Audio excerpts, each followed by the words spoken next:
So the profit on that one deal? Probably 4,000 to 5,000. And that's just grown into 1, 2, 3, 4, 5 apartments. I did sell one in 2022, which I regret selling because I didn't know the strategies, what I could have done. How's like life changed for you then? I think there's more of a way out from what I'm doing in fitness. With the property, I'm in more control of my own destiny. Like I speak to at least somebody every day from the academy. I probably speak to them more than I speak to my old friends. You're not going to learn exactly what you want to learn without actually doing the thing that you need to do.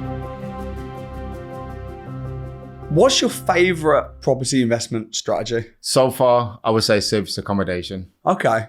When did you first come across serviced accommodation and what was your mindset to begin with? Then? I've heard about Airbnb. Yeah. But I've never really delved into it because I didn't really know what it entailed and how to get into it. Yeah. Like I said, I was searching for something on property. Can't remember what it was. And that's when I come across your £1 crash course. When did you come to the crash course? Towards the end of November. Okay. In 2022. Okay, so about a year and a half ago or so. Yeah. What have you done then? What was the first property deal that you did after the crash course? Well, the first deal that I didn't want to go into it too quick because I had my own apartment in Birmingham. On the crash course, I was listening to what you were saying. And from there, I kind of give notice to my tenant, which he didn't really use it that much. Okay.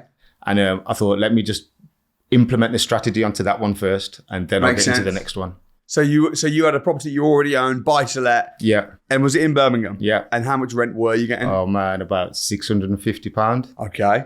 And mortgage payments? There was about 475. So you were basically making nothing after paying the service charges, after paying the ground rent. It was washing its face. And then paying the tax. Yeah. So it was just like, I'm literally paying someone to live in there. And that's the thing with a lot of landlords though, isn't it? They buy a house, save up loads of money and buy a house, and then make nothing from it. How did that work out then when you put that on as serviced accommodation? As soon as I put it on, I never had the cleaning fee or anything put in there. And I started getting bookings. I was thinking, oh, this is easy. Booking after booking. It just started to go really well. But little did I know, that was like high season. So it was a good start for me. It gave me a lot of confidence just to continue doing it. And then about 6 weeks after that, I got my next opportunity for my next rent to rent. So then you started renting properties, renting them out. Yeah. And I can't wait to come and see some of these deals because we're meeting up on Thursday. Yes. Is that basically your strategy then? Is that your main thing or do you do other stuff in property? That was my main thing. I just wanted to, first I was kind of like, try this strategy, try that strategy. And then I decided, I think I heard it off the property twins, they're sticking to one strategy first. And so that's what I did. I stuck to service accommodation, followed that through, tried to master that. But now to the point where I've got 10, some that are mine, some that I manage, I'm going to go into a different kind of strategy now and kind of focus my energy onto that. How much are you making from your rent-to-rent business? Rent-to-rent turnover, it can be anywhere between 28 to 37. Yeah. So I'd say we're making probably 6 to 7 grand profit. And you've also got, I know your wife has got is it a care business? A nursery. A nursery? Yeah. Which is really going well as well. Yeah, she's killing it. She's doing really, really well. What do you think, in order to be successful in business, what do you think are the key things that if you want to be a doctor, you have to go to university. And if you want to be a lawyer, you got to go to law school. Yeah. If someone's watching this video and they're thinking, man, I want to get into business. I know you and your wife have got your nursery business, you're now in property, you own properties, you've got your serviced accommodations, you're making pretty good money. What do you need to do to start a business? I think first, you've got to not kind of overthink and have a lot of belief, get a lot of knowledge, get educated in what you want to do, in which road you want to go down. And you got to be willing to take that risk and have some kind of skin in the game. Yeah. And having skin in the game is like coming to the academy, investing in yourself, learning. That way you're going to really, really put it into action. Yeah. So having a bit of skin in the game, not dithering around. Not dithering around. Because you can watch all the YouTube videos you want, you can study as much as you want, but until you're actually doing the thing that you want to do, you're not going to learn.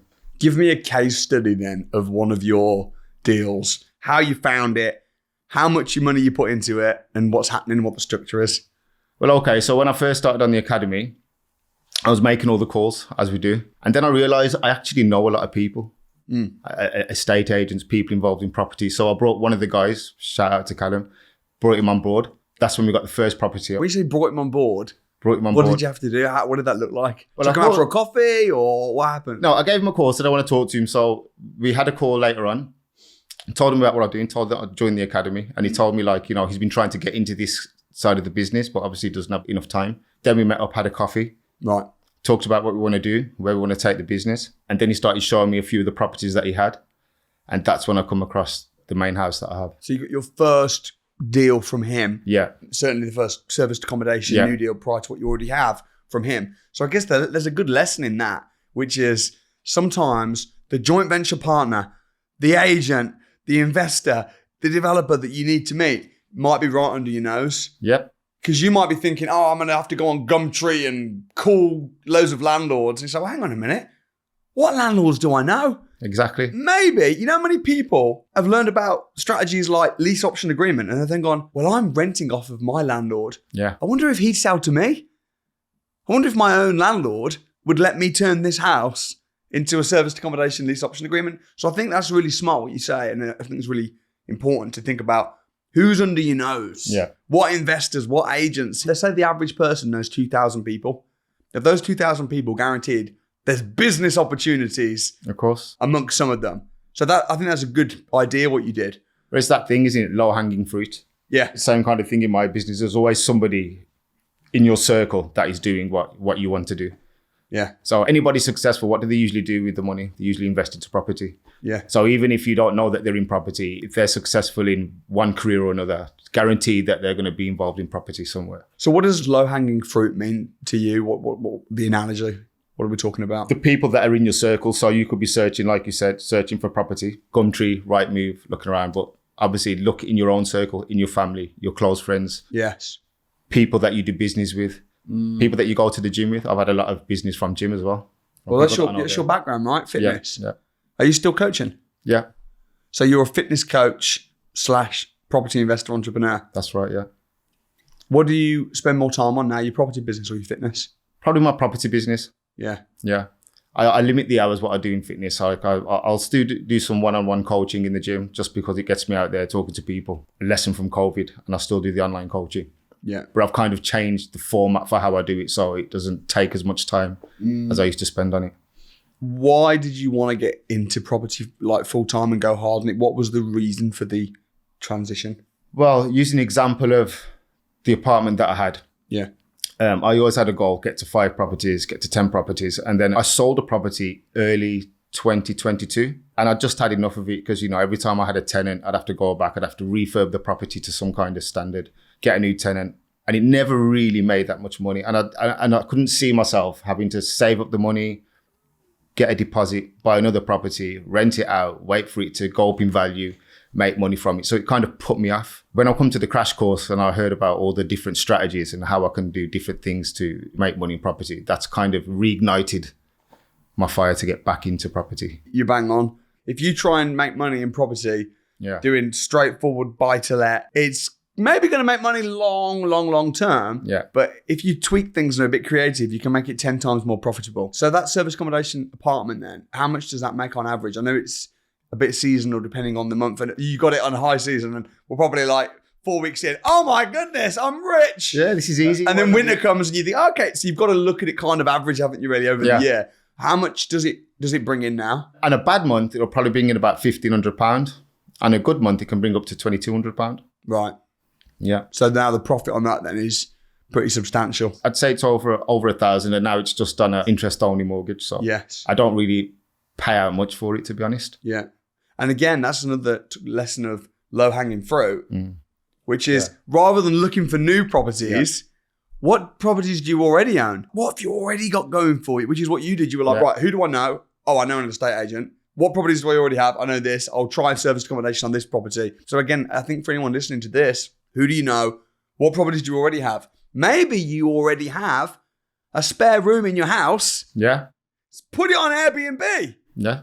And it might only bring you in 500-600 quid a month, but it's just going to give you the experience of, oh, no, okay, that's how the market works. That's how the game works. Low-hanging fruit. And I think also doing it that way, there's a lot less risk.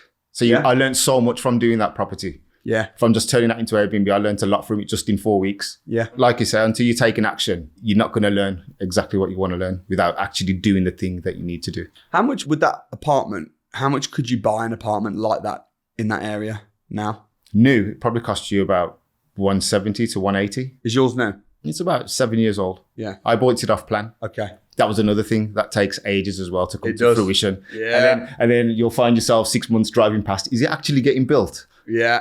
How long did it take? I think it took about 18 months. And how long was it expected to take? A year. Okay, so not too bad. Probably a little bit longer than 18 months. What do you think of that as a strategy? Buying apartments for like 160, 170 and then renting them out for like 1,500, two grand a month as short stay lets? I think it's good if you get the right one. The problem with some of these apartments now, the lease companies who own the lease, they change hands so often and then they're always trying to implement new rules. Right. The amount of letters I get from the ground rent people, the lease people, they're going through something now where they want the deeds. They're just constantly changing. Yeah. So really, you're better off owning the whole block. Yeah. Buying a house. Yeah. And this is what we talked about at the 2 days of coaching. Yeah. Buying a house, splitting it into flats, pushing the value up, refinancing the entire building. And then you're left with maybe 4, 5, 6 flats, which are all yours and you own the freehold. Yeah. And then rent them out on short stay lets. Yeah. And you have more control. Yeah. What kind of deals are you looking at now? Then what does a day-to-day look like in your property business? What are you doing? What are you looking for? I've got a couple of properties that they want me to manage. I need to go and have a look, do the numbers. I've got an apartment in the city centre that's going up for sale this week as a deal. What I'm trying to do now is look for a BRR. Again, when I got into the property and was looking what to buy, I didn't know what to buy, what is going to bring me the most money. But now I've got a clear indication of what I need. So I'll duplicate the property that I've got, which is turning over the most revenue. If it's not broke, don't fix it right. I'm just going to copy the strategy that I'm doing right now. Give me the case study then. So this first deal what was your friend's name again? The estate agent? Callum. Yeah. So you sit down with Callum, take him out for a coffee. You explain the business model to him. Yeah. And he's like, I like it. I want in on it. Yeah. I'm happy to help you with it. And then he goes, oh, this property could work. Yeah. What was it? So it was a 7-bedroom house, but we'd looked at a few properties from there, but it didn't really fit the criteria I was looking for. So then we come across the 7-bedroom house and we was kind of thinking, shall we make it into a HMO? Shall I do service accommodation? And people saying, shall we do it room by room? We dwelled on it for about a few weeks. Plus it had been empty for about 2 months. That was making me a bit wary. Why is it being empty? But then, like I said, you just have to take action. We took it on. Doing it, we started to learn about the pricing, which way we're going to do it. It just started to get better and better. It was a slow start, but... How much did you pay the landlord? 2,300. So you paid 2,300. It's a big house in Birmingham. Yeah. How many bedrooms? 7. Whereabouts in Birmingham is it? In Stetchford. Again, you were saying you could do it room by room. You could do this, you could do that. What do you do and how much does it make? In November, we turned over about 8,500. December, probably about 6. January, probably about 5, coasting by. February was fully booked again. March was fully booked. And now we're in April. So I would say on a good month, you can earn 8.5. And I think on a slow month, you probably earn about 6. Yeah. But then you're paying the landlord 2.7. And how 2.3. Oh, 2.3. Yeah. How are you renting it out then? How are you finding these people to pay you 5, 6, 7, 8 grand a month? First, we find people on Airbnb, booking.com, reach out to companies. And we've got a lot of reoccurring customers as well that have stayed there in the past. Yeah. I always try to reach out to every guest, find out about the company, find out who's in charge of the accommodation, and just keep in contact with them, basically. So the profit on that one deal Yeah. is about roughly how much are you making? What, per month? Yeah, as a profit. Probably 4,000 to 5,000. So you're making like 4,000+ a month profit and you don't own it. How much money did you have to put into getting it? I think we paid about 2,400 for the deposit, 2,300 for the first month's rent. I think we only spent about probably less than 7 to stage the property. Even that now, we was going to do more to it afterwards. But because it's renting, we just kind of left it as it is. We just maintain it, look after it. So after a couple of months, you've made all your money back. Yeah. And then you're making clean profit of 4 or 5 grand a month from one property. The first guest that we had was a company from Spain. So as we was getting the property ready to stage, I've made a deal with this company. They're coming like in 5 days. So we had 5 days to do it for a 3-month booking. So straight from the off, we had like a 12K booking. And I've literally just took over the property. So we was literally working with the team till about, I think it was there till like 3 a.m. and it was going booked out the next day. That was our first guest. Nice. When did you realise that you were really onto something? And you're like, man, this is a good strategy. I think when I got that first booking. Were you at all sceptical or nervous about the strategy, or did you know that it was going to work? No, I was a bit skeptical, but I understand that, it's normal for us humans to be skeptical and have doubts, but sometimes you just got to see past it. And that's pretty normal, isn't it? Yeah. How's life changed for you then, since going pretty much full time into property? I think there's more of a way out from what I'm doing in fitness. There's more of a long-term goal now. Right. Of building. Like with fitness and the coaching, it can be a slow process and it can be quite in depth. You know, it's more of a marketing and more of a sales strategy. With this, I feel like with the property, I'm in more control of my own destiny. What's the experience been like on the academy? What happened? The academy is amazing. Most of the people I speak to are probably off the academy. I probably speak to them more than I speak to my own friends, to be honest. Like I speak to at least somebody every day from the academy. Yeah, it's been a great experience. And like I said, I've had mentorship before, but it's been nothing like on the academy. I just think with all the education and the mastermind, having the meals, the inner circle meetings, there's just so much. Yeah. And like for yourself, obviously, as I've been on there, I've watched it evolve over 12 months, adding things in, adding the PIMs, the apps.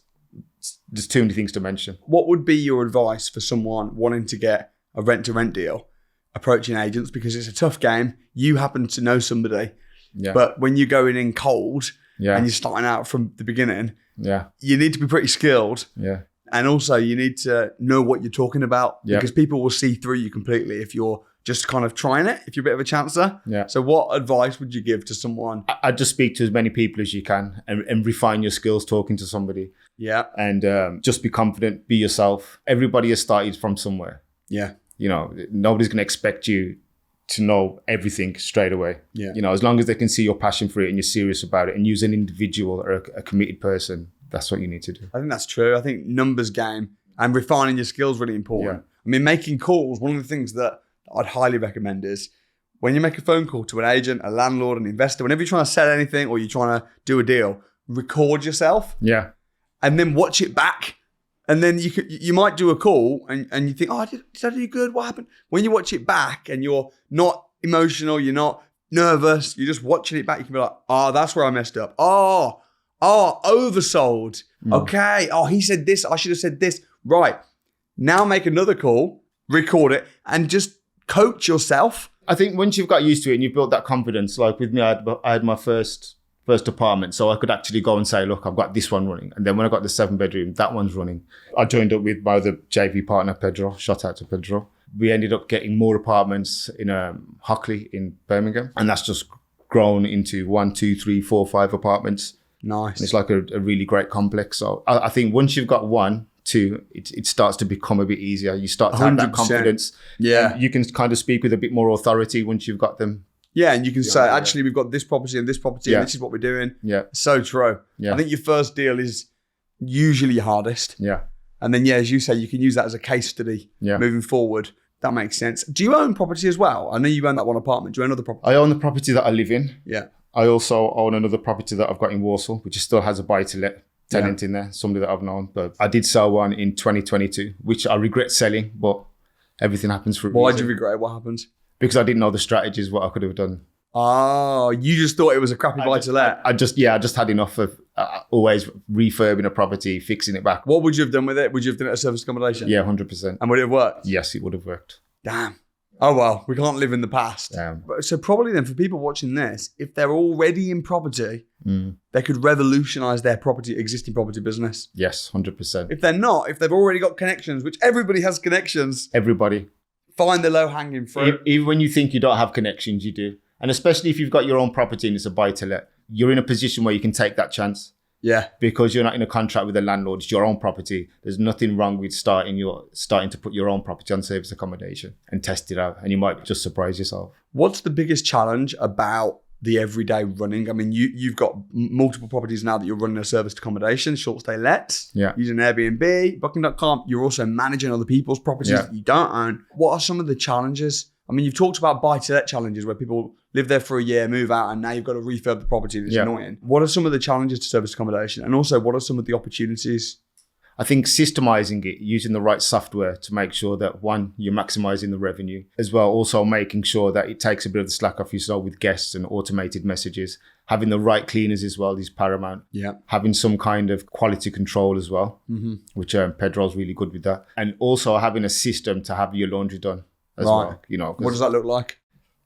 How we do it? Yeah. Well, the main place that I talked about in Hockley, that's like our main hub. So we have a company that does all our laundry and our bed linen. It's the same one that does it for Village Hotel. So we have a system where we bring all the dirty laundry and the bedding to this one hub once a week. The company come take that and they leave all the new stuff. And then that gets dispatched to all the other properties. It's quite a bit of a complicated.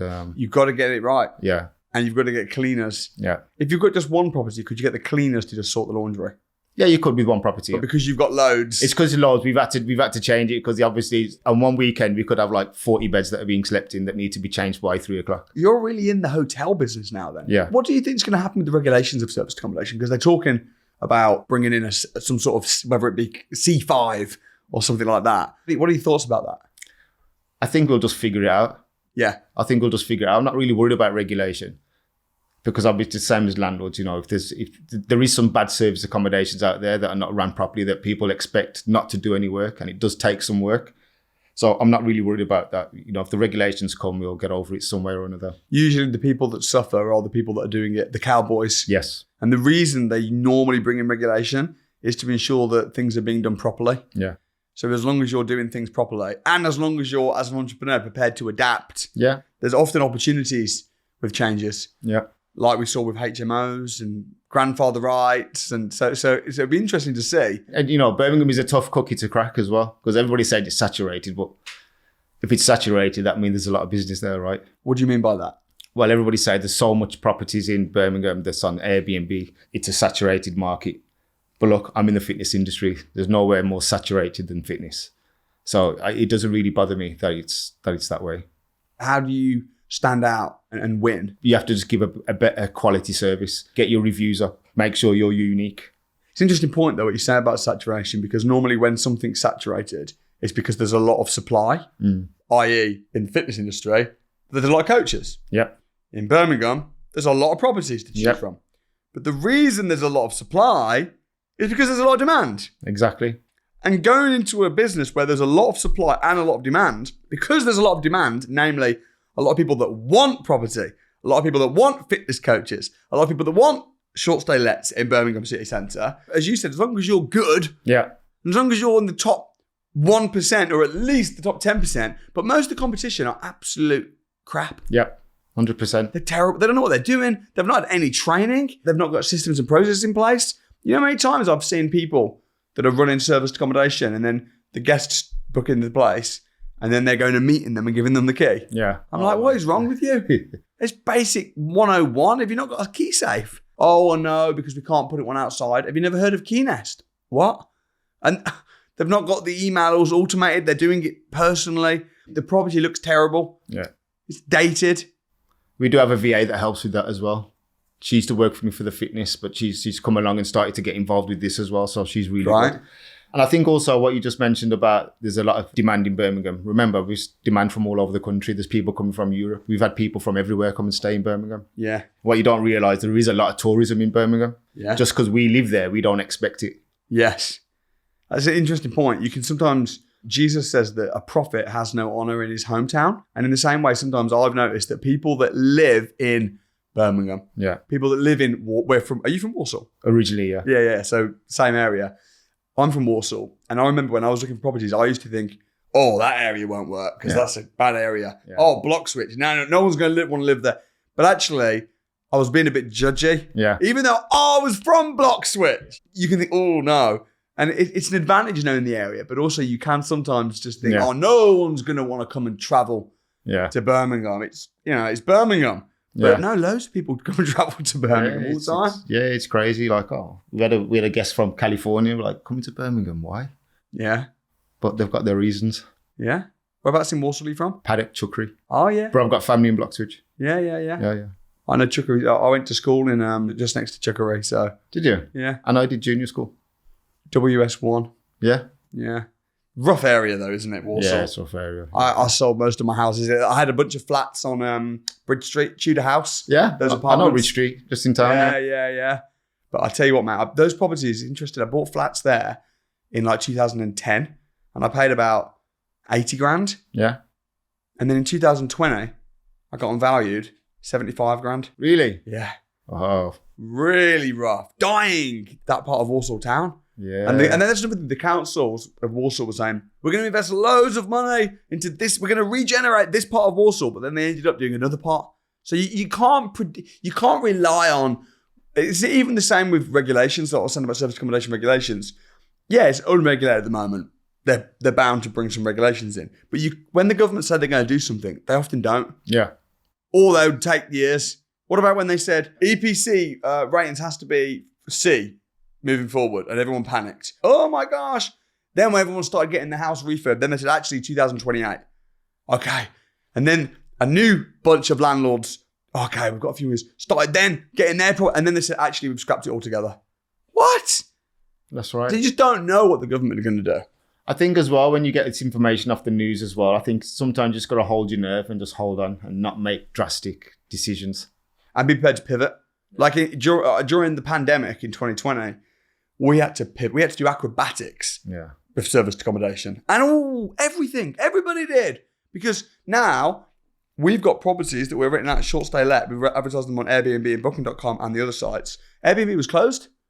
That must have been a crazy time. I can't imagine that happening. No, but it was fine. Yeah. We were fine, and so were all of our students, because what we did was we went, right, let's adapt. Let's put in key workers. Let's find relocators. Let's advertise instead of on Airbnb. Let's advertise on Gumtree. Let's advertise on OpenMate. Let's advertise. So we're actually fine. But everyone else was stuffed. But you've got to be prepared to adapt. It might be a case of, okay, well, maybe we can't do short stay lets. Maybe we can do medium stay lets. If we put them in for 90 days, then we're okay. We're not breaking any rules.